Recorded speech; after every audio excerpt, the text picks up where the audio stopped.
comité de pilotage a mis autour de la table le ministre des Infrastructures, des Sports, les représentants du commissaire provincial de la police nationale congolaise, la direction générale de migration, entre autres, pour évaluer le travail réalisé dans chaque secteur.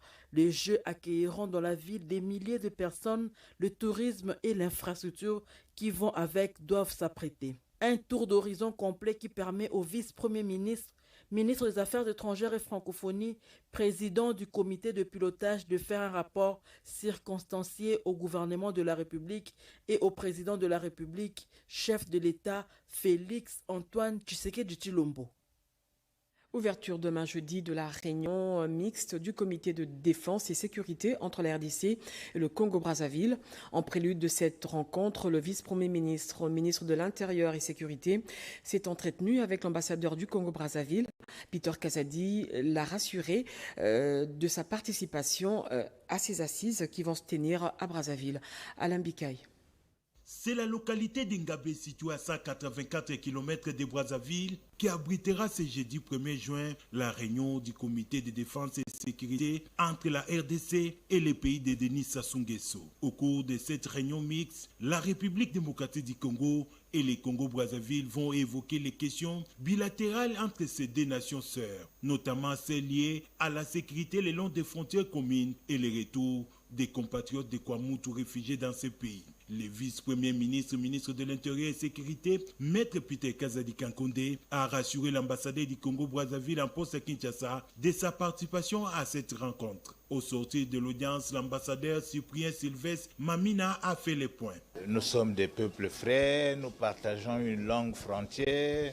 Il y a beaucoup de questions à examiner. Chaque fois pour faire le point, des questions de sécurité entre les deux pays, mais aussi des problèmes parfois frontaliers. Donc c'est à cela que les deux délégations du Congo-Brazzaville et du Congo-Kinshasa vont s'atteler dans les prochains jours. La question des réfugiés elle est complexe parce qu'elle implique aussi la pacification de la situation en Kwamoutou pour que chacun reparte dans son pays. Je crois que c'est l'ensemble de ces questions-là qui seront examinées par les autorités. Il s'y est dénoté que les relations bilatérales entre ces deux nations sont au beau fixe. Je l'ai dit au sommaire, un thème évocateur qui sensibilise les cultivateurs du tabac sur le danger de la production du tabac. Ce 31 mai, le monde célèbre la journée internationale sans tabac. À présent, vous allez suivre le message du ministre de la Santé publique sur ces antennes. Le monde célèbre la journée mondiale sans tabac le 31 mai de chaque année sous les auspices de l'Organisation mondiale de la santé en invitant la communauté à réfléchir sur un thème spécifiquement choisi. Pour 2023, ce thème est « Tabac, les populations ont besoin de nourriture, pas de tabac ». Mesdames et messieurs, chers compatriotes, le tabac est cité parmi les facteurs de risque qui favorisent la pauvreté en raison des répercussions sanitaires, environnementales et sociales qui ont souvent une incidence défavorable sur l'économie. Sa culture nuit à l'environnement par l'usage intempestif de pesticides et d'engrais chimiques, la déforestation et la perte de biodiversité. Actuellement, le tabac est cultivé dans plus de 125 pays comme culture commerciale, sur une superficie estimée à 4 millions d'hectares. Chers compatriotes, selon l'OMS, 349 millions de personnes sont confrontées à une insécurité alimentaire aiguë dans le monde, réparties dans 79 pays, le plus souvent à revenus faibles ou intermédiaires, dont plus de 30 pays africains qui ont un point commun de consacrer de vastes terres fertiles à la culture du tabac plutôt que des aliments sains.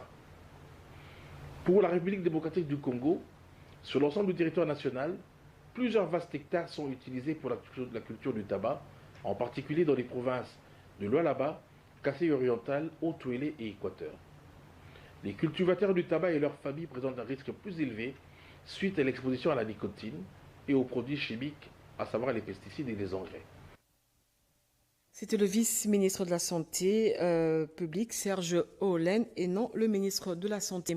Fumer est préjudiciable à la santé. Une inscription que l'on trouve sur chaque paquet de cigarettes. Malheureusement, nombreux sont ceux qui font fi de ce petit conseil. Nos reporters ont rencontré quelques Quinois dans les rues de Kinshasa. Pour certains, la nicotine produit de nombreux effets qui peuvent être considérés comme bénéfiques. Iverson Kabobois, regardez.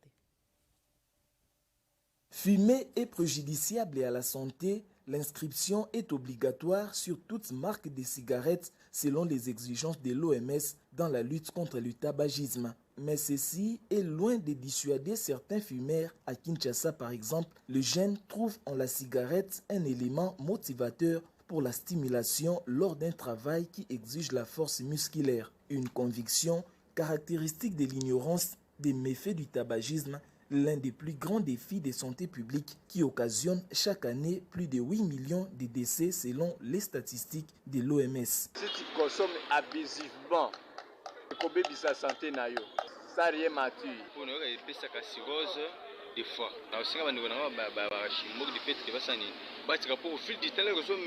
Je demande à ceux qui fument de modérer si vous ne respectez pas le régime alimentaire.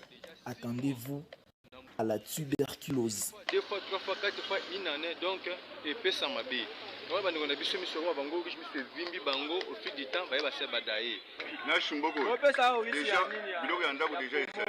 La restriction fumée est préjudiciable à la santé et bel et bien fondée. Mais nous disons ici tout excès nuit. Quand vous fumez, vous devez avoir un régime alimentaire, bien manger, faire du sport pour maintenir la santé.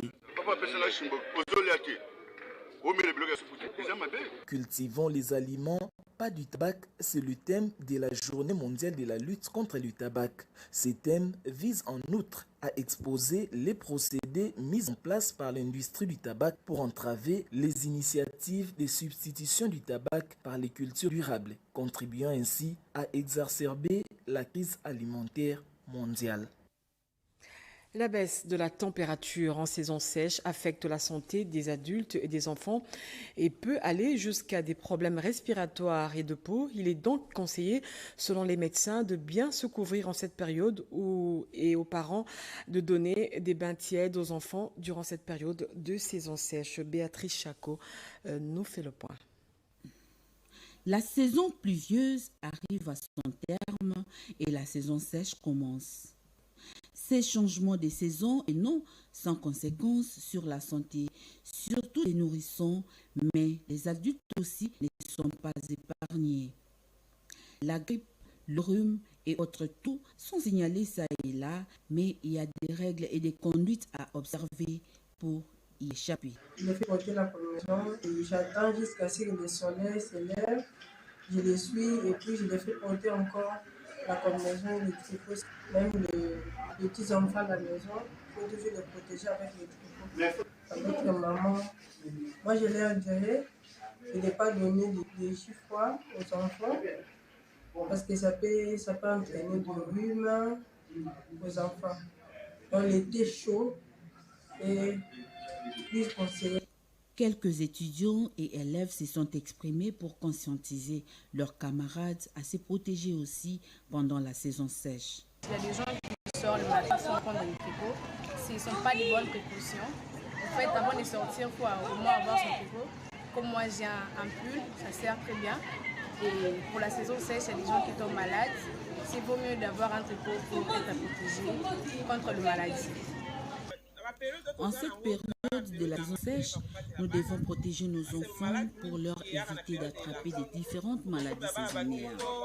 Le port des tricots et des chapeaux pour les nourrissons est vivement recommandé. J'exhorte toutes les jeunes filles d'éviter le port des cinglés en cette période pour notre protection.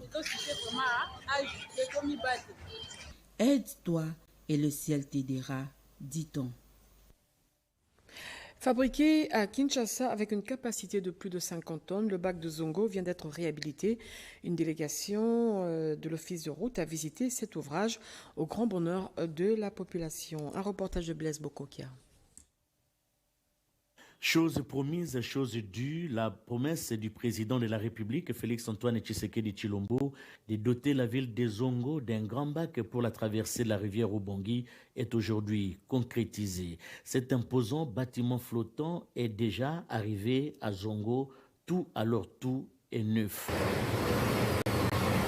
Le trafic de ce bac va certainement booster les affaires dans cette contrée. Un vrai boom dans la réalisation des recettes et des services publics comme la DGDA, l'OCC, la DGM, l'hygiène des frontières et autres. C'est un motif de satisfaction et de fierté pour l'Office des routes d'avoir concrétisé la volonté politique de Félix Antoine Tshisekedi Tshilombo. C'est une promesse réalisée par le chef de l'État. Je suis très content parce que le bac est déjà à Zongo.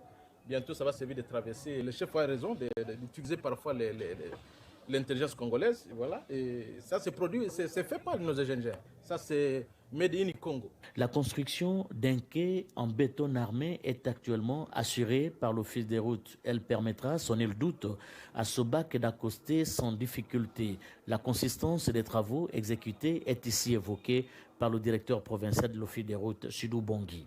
Nous avons liquéfié d'abord la berge de la rivière Ubangi et on a enroché avec 50 cm d'épaisseur et on a exécuté une dalle, donc en béton d'une épaisseur de 30 cm.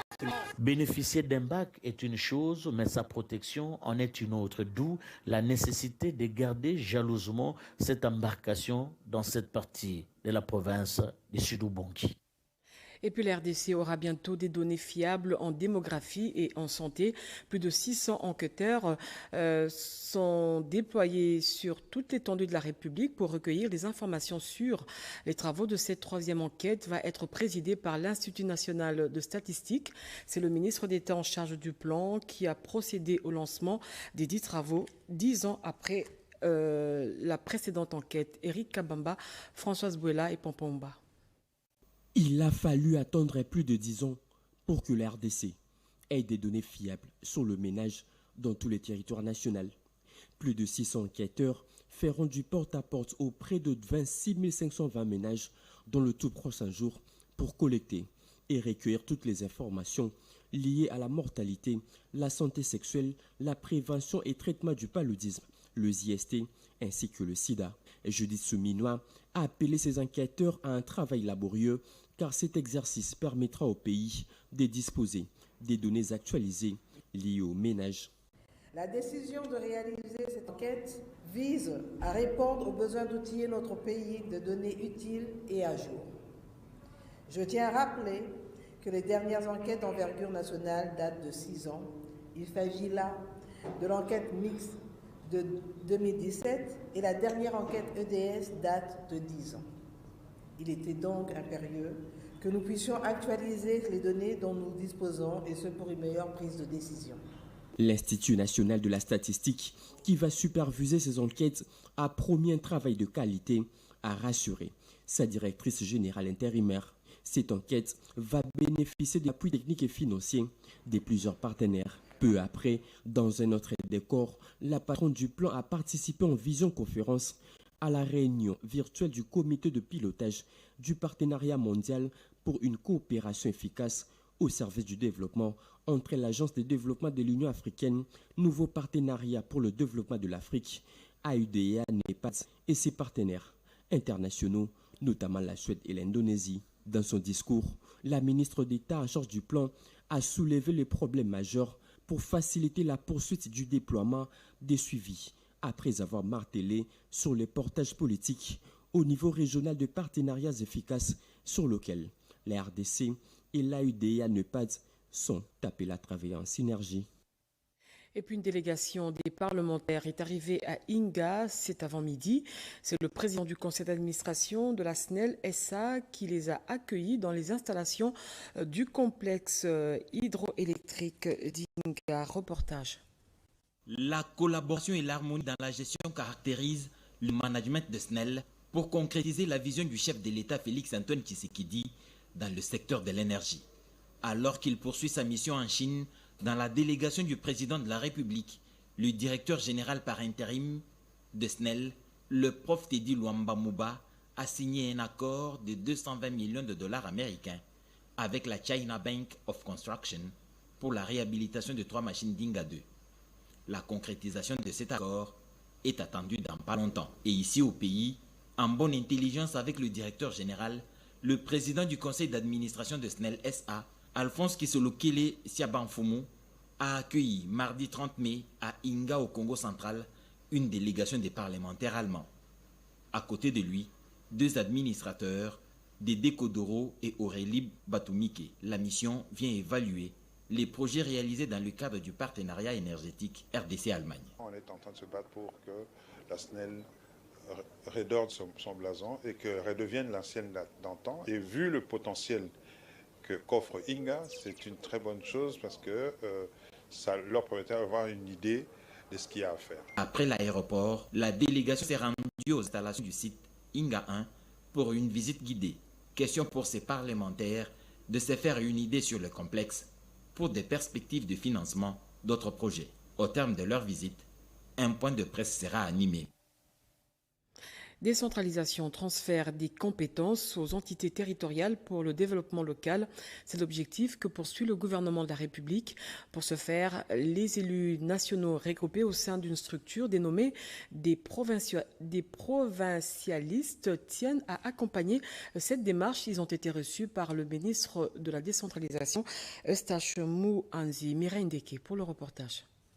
L'absence d'une bonne gouvernance de finances publiques a longtemps impacté négativement la fiabilité des entités territoriales décentralisées, faute de compétences réelles dans la gestion des responsabilités liées au développement local tant attendu. Objectif poursuivi par le gouvernement à travers la décentralisation des provinces. Le financement pour réussir cette mission s'avère nécessaire grâce à la caisse de péréquation. C'est dans cette optique que la délégation des élus nationaux regroupés au sein d'une structure dénommée des provincialistes, conduite par l'honorable Déon Koussou, est venue proposer son accompagnement au ministre d'État en charge de la décentralisation et réforme institutionnelle, maître Eustache Mouhanzi Moumembe, en vue de parvenir à matérialiser la volonté du gouvernement national dans les domaines de la décentralisation. En définitive, nous avons décidé avec Son Excellence, Monsieur le ministre chargé de la décentralisation, heureusement, il a déjà un background gouvernemental très important. Nous avons décidé de travailler ensemble afin que la décentralisation puisse devenir une réalité dans notre pays. La Caisse nationale de péréquation, principal outil de la politique gouvernementale permettant de garantir l'équilibre et la solidarité entre les provinces, le ministre d'État a donné des assurances à ses interlocuteurs sur les actions de grande envergure contenues dans sa feuille de route qui vont être ainsi menées à travers les territoires nationaux pour favoriser un développement harmonieux et profitable à toutes les entités du pays. Et en nouvelle, c'est demain jeudi que va démarrer l'examen national de fin d'études primaires sur l'ensemble du territoire national. Le ministre de l'Enseignement primaire, secondaire et technique séjourne à Kisangani dans la province de la Chopo pour le lancement du ENAFEP pour l'année scolaire 2022-2023.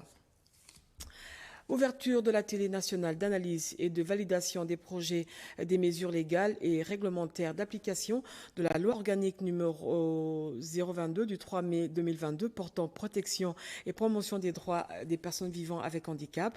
Les participants des 26 provinces vont prendre part à ces assises qui ont été lancées par la ministre déléguée Irène Essambo, nous dit Diane Balaka et Betty Amani.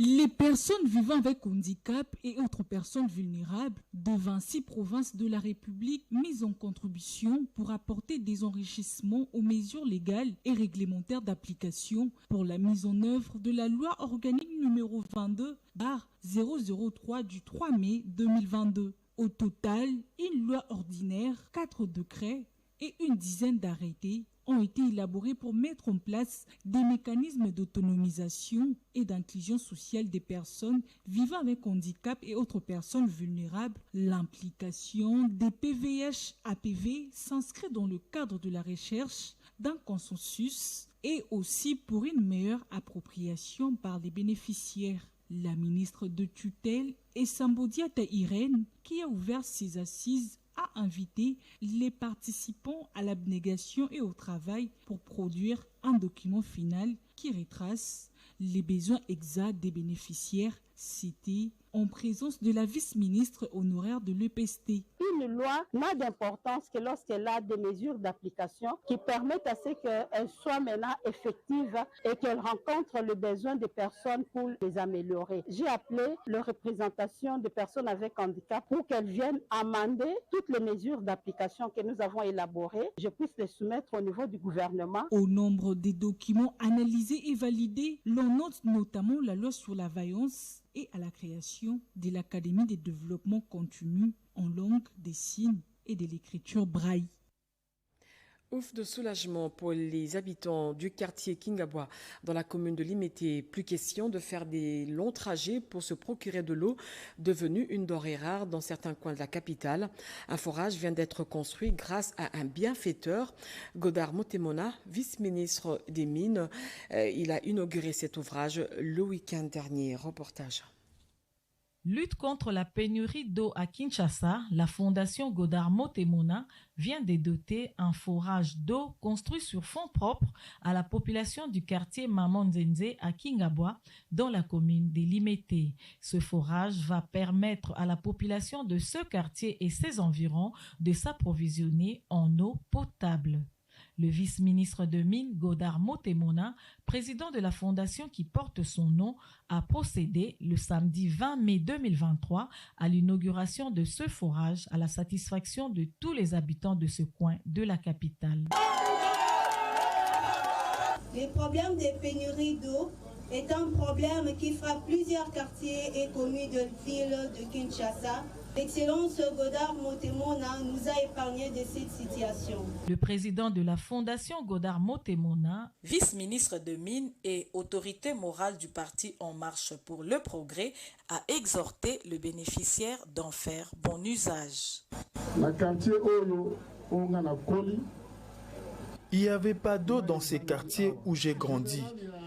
Un des généraux du pôle, Maman Nzende, a sollicité mon soutien par les canaux de Fogomon pour donner de l'eau aux habitants du quartier en construisant un forage. Ce forage dispose d'une citerne d'une capacité de plus de 5000 litres et a 6 bornes fontaines. Voilà, je l'ai dit en titre, un invité dans ce journal. Il s'agit de Léon Kiaboba. Il est professeur à la faculté de droit à l'université de Kinshasa, deuxième vice-président du Conseil économique et social. Professeur, bonsoir. Bonsoir, madame. Nous allons parler avec vous, aborder la question sur la clôture de la session d'avril. Cette session a porté exactement sur quoi ? La session d'avril du Conseil économique et social, qui est la première session de l'année civile, c'est une session essentiellement budgétaire, parce que nous préparons les budgets pour l'exercice suivant, donc 2024. Mais au-delà de ça, il y a des matières qui ont été traitées. Au niveau du Conseil économique et social, nous avions 5 matières qui étaient planifiées donc, dans cette session. Et sur les 5 matières, peut-être que je peux les énumérer rapidement. Allez-y. Nous avons eu la première matière, c'était sur la moralisation de la société congolaise pour une meilleure protection de la jeunesse. Ça, c'est un avis. Deuxième avis, c'était sur la sécurité alimentaire, enjeux et opportunités pour l'avenir. Troisième avis qui était prévu, c'est sur l'urgence pour la RDC d'acquérir un satellite de télédétection de la Terre. Avis suivant, c'était sur la mobilisation des fonds verts pour les climats en RDC.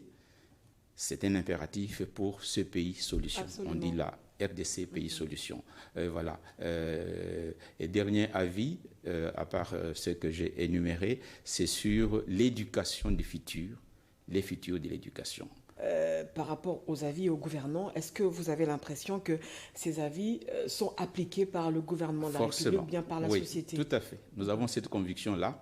Mais comme nous donnons des avis consultatifs, et c'est l'autorité qui peut demander les avis. Et donc, il n'appartient pas au Conseil de dire que voilà, j'ai donné tel avis. En termes de recommandations. En termes de recommandations, voilà, nous le faisons. Et nous avons la satisfaction de constater que les avis sont suivis. Mais nous ne pouvons pas dire plus. Voilà. Voilà. Est-ce que vous avez un dernier mot ? Le dernier mot, c'est de parler de la clôture de la session qui intervient demain, jeudi 1er juin, parce que nous avons 2 sessions La première qui part du 1er avril jusqu'au 1er juin, la deuxième du 1er octobre jusqu'au 1er décembre. Mais celle d'avril prend fin demain, jeudi 1er juin. Et donc, nous aurons une clôture de cette session, une clôture officielle. Et cette clôture officielle va intervenir demain à 14 h. Mais comme la session a été très laborieuse, l'avant-midi, nous allons continuer la tenue de nos travaux. Et c'est à l'issue de cela qu'il y aura la clôture. Et cette clôture n'a qu'un point à l'ordre du jour, c'est l'allocution de président du Conseil économique qui va donc donner son discours de clôture. Merci beaucoup Léon Kiaboba. Je crois que je n'ai pas massacré votre nom. Hein. Non. Je rappelle que vous êtes professeur de droit à la faculté de droit à l'Université de Kinshasa et deuxième vice-président du Conseil économique et social. Merci d'avoir accepté notre invitation. C'est moi qui vous remercie. Le président du mouvement de solidarité pour le changement séjourne dans la province du Kwilu. Laurent Batumona est allé sensibiliser la population sur la paix et l'unité, une occasion pour lui d'inviter la population de Kwilu à soutenir les actions du président de la République et le programme de développement de 145 territoires à la base Iverson Kabwabwa. Déterminé à soutenir la vision du chef de l'État et ses réalisations, notamment le programme phare de développement local des 145 territoires, la population du territoire de Masimanimba, province du Kwilu, se range derrière leur digne fils et leader, Laurent Batumona, et tranche en faveur de Félix-Antoine Tshisekedi. Réunis au stade Mama Germaine, les militantes et militants des MSC et tous les sympathisants venus écouter le message de leur leader ont exprimé le désir ardent d'appuyer rien que le deuxième mandat du chef de l'État au prochain scrutin de 2023. La communication du président du MSC, Laurent Batumona, s'est essentiellement apaisantie sur la paix, la cohabitation pacifique et l'unité dans cette partie du territoire national. J'ai commencé à Kenge, chef-lieu de la province du Kwango, à Kikwit et à Masimanimba, ici dans la province du Kwilu, pour vous sensibiliser sur l'unité, la paix et le développement, ainsi que le soutien total au chef de l'État, Félix-Antoine Tshisekedi Tshilombo. Sur ce, la population de Masimanimba, à travers Laurent Batumona, a remercié le chef de l'État, Félix-Antoine Tshisekedi Tshilombo, pour sa détermination d'électrifier la province du Kwilu en général et les territoires de Masimanimba en particulier, à travers le barrage hydroélectrique sur la rivière Lukula. Et d'autre part, la construction du nouveau bâtiment administratif du territoire de Masimanimba. Enfin, le gouverneur de la province du Haut-Katanga a échangé avec la nouvelle directrice provinciale de l'autorité de régulation de la sous-traitance dans le secteur privé. Bijoukat est allé solliciter l'accompagnement du gouverneur de province, Jacques Kiaboula, dans ses nouvelles fonctions.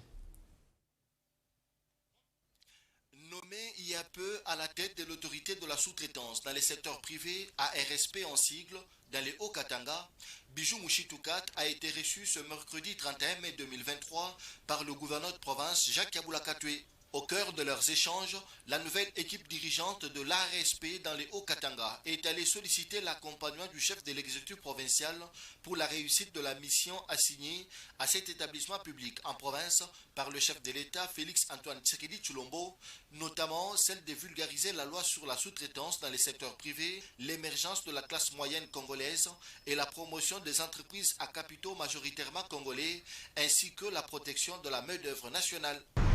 Il a plu à notre directeur général, l'honorable Miguel Kachal Katem, de nous porter à l'ARSP de la province du Haut-Katanga.